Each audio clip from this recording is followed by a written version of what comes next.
कोनो साइन मुँह मारो ऐसन परब वेलेंटाइन। अब हम तो नहीं छोड़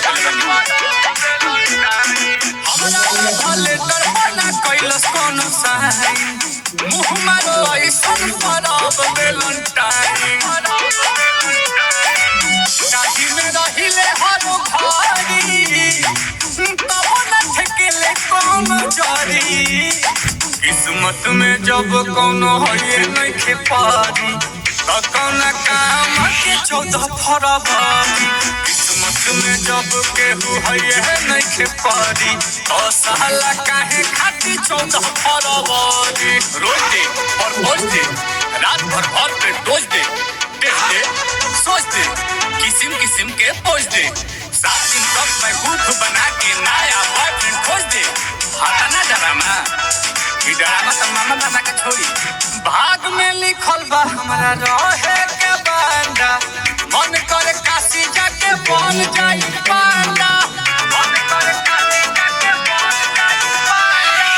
किरानी गुलाबे के खेत दुई मांडा मरले रहे झापड़ हमके नाच के लवांडा।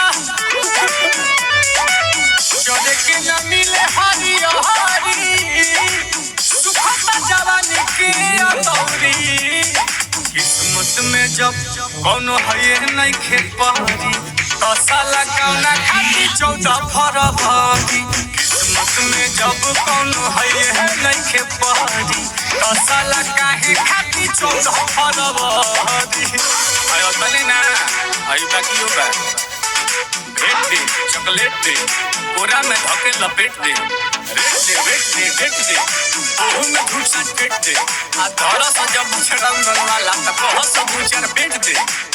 जवाना के परता पसंद हमरा लुक रे पहले आसु बाबा बाबा पहिले से बुक रे पहले आसु बाबा पहिले से अब नील कमल का कर से सुधार कर भई भगवान के घर से ही चूक रे।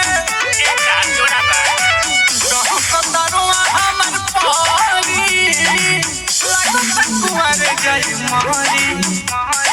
किस्मत में जब कोनो है नइखे पारी त कौन का हमके 14 फरवरी।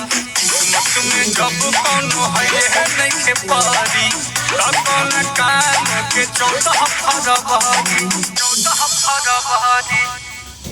किस्मत में जब कोनो है नइखे पारी त कौन काम के 14 फरवरी।